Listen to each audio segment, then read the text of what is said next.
Que bom mais uma vez estarmos juntos para percorrer o itinerário com a vida, com o testemunho dos santos. Cada história é maravilhosa e hoje não é diferente. Temos um santo bem conhecido, mas ao mesmo tempo oculto para aqueles que talvez não caminham tanto na área teológica. Por isso, ele tem muito a nos falar, mas também tem os seus milagres, aquelas coisas que Deus vai nos levando cada vez mais a compreender a intimidade através do testemunho de vida. Vamos juntos para o santo de hoje. Como eu disse, quero falar com vocês sobre São João Damasceno. Este homem de origem síria, ele tem uma história muito bonita, envolvendo muito mais aquilo que é a teologia, mas tem histórias extraordinárias. Disse que quando ele estava na corte e ali foi condenado por traição e teve como punição cortarem a sua mão, ele nesse momento que recebeu a punição, sua mão foi cortada, ele foi diante do ícone de Nossa Senhora e pediu a ela a graça de poder ser curado, de poder ser restaurado. Então viu um milagre acontecer segundo a tradição. Esta mão se une novamente ao corpo. E ele, para reconhecer a graça, fez o seguinte, pegou neste ícone e colocou neste ícone uma mão de prata. E aí nós temos um ícone que depois perdurou até os nossos dias, um ícone onde mostra Nossa Senhora, esta Virgem com 3 mãos. Bom, mas não para por aí, precisamos ainda aprofundar um pouquinho naquilo que foi a história deste grande homem. Bom, ele nasceu, como eu disse, na Síria, veio de uma família influente, por isso da corte, por isso da realeza, então tinha este caminho percorrido, teve acesso, por ter sido da nobreza, àquilo que é uma educação. Teve uma educação árabe, cristã, se aprofundou, foi um administrador de muitas coisas do seu pai localmente, conhecia muito sobre filosofia, sobre teologia. Depois ele vai junto com o monge Cosme ser deportado para a Síria, aonde ali temos aquela dimensão, sabe? Aonde Deus vai conduzindo a alma, vai conduzindo o coração. Parece que as coisas estão caminhando de forma errada, mas ali Deus tem uma providência. De forma especial, foram esses momentos que levaram ao coração dele o desejo também por uma vida mais ascética, uma vida mais escondida e entrar justamente em um mosteiro, aonde ele podia viver de uma forma mais radical esta vida da qual ele estava escolhendo. Assim, no ano 700, ele entra no mosteiro de São Sabas, né? Daqui a pouco nós temos também a data deste grande santo, vamos falar sobre ele, né? Ali situado entre Jerusalém e Belém. Então ali ele distribuiu todos os seus bens, deu àqueles que precisavam, principalmente aos pobres.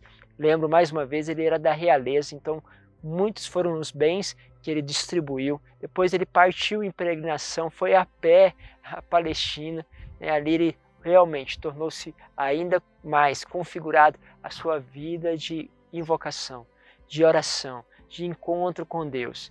Depois ele foi ordenado sacerdote, né? Depois se tornando o titular, né, da Basílica do Santo Sepulcro. Ali começaram a conhecer a sua pregação e muitas pessoas começaram a se encantar com aquilo que era a capacidade deste homem de falar, de poder expressar sobre Deus. Começava a mesmo atrair muitos corações e, sem dúvida, isso foi cativando e também ele vai se tornar mais tarde uma resposta para aqueles que estavam praticando heresias. Uma das heresias na época era a heresia iconoclástica. O que era esta heresia? Esta heresia falava daquilo que era a dimensão dos ícones, né? Que era a dimensão das imagens, que era uma adoração a imagens e por isso um pecado grave. Nós vemos isso voltar, por exemplo, com os protestantes em relação aos católicos. Pois é, esta heresia já tinha naquela época onde não deixavam que pudesse ter imagens. Se quebrava muitas delas, alguns imperadores aderiram a essa forma de pensamento, então houve uma certa represária, mas depois houve todo este combate. E um dos pedidos para São João Damasceno a partir do Papa Gregório III era justamente assumir a defesa desta imagem. E aí ele tem uma dimensão teológica bonita. Ele vai dizer o seguinte: no Antigo Testamento nós temos o Pai.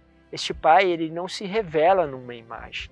E é muito natural que este Pai, que não se revela como imagem, não possa permitir que se tenha imagens. Mas o Novo Testamento fala de um Deus que se encarna. Eles têm agora uma imagem que pode ser visível.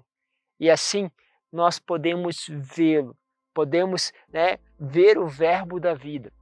Bento XVI, depois na sua catequese, vai dizer que realmente São João Damasceno vai ser aquele que vai fazer distinção entre a adoração e a veneração. Vai estabelecer que nós prestamos a adoração somente a Deus, mas nós podemos venerar uma imagem e esta imagem reportar a Deus. Então aí se estabelece a dimensão da veneração. Então veneramos esta imagem porque ela nos leva a Deus. Temos então um reconhecimento de que aquilo é um caminho. Não adoramos a imagem em si, adoramos ao Deus que ela também quer nos mostrar, ela quer nos revelar. Bom, ele vai se tornar este grande homem de combate a essas heresias. Ele vai firmar também a sua defesa em relação à Virgem Maria. Como nós sabemos, ela era virgem, né, antes da concepção de Jesus, durante a concepção de Jesus e depois da concepção de Jesus. Nós conhecemos, né, Maria como sempre virgem. Né? Essa era uma das heresias que começou a ser combatidas. Então ele vai estabelecer essa fidei ortodoxa, ou seja, essa fiel ortodoxa, essa fidelidade, essa fé enraizada. E esse justamente vai ser o nome de um dos livros mais conhecidos dele. Uma fé que justamente tem raízes, que tem... E nós vemos essas coisas voltarem, né? As heresias elas voltam com outros contornos, mas com as mesmas propriedades de antigamente. Por isso, quando você pega um autor, um santo como esse, você vai pegando ali aquilo lá na essência, né? Naquilo que é mais profundo na nossa fé e vai trazendo.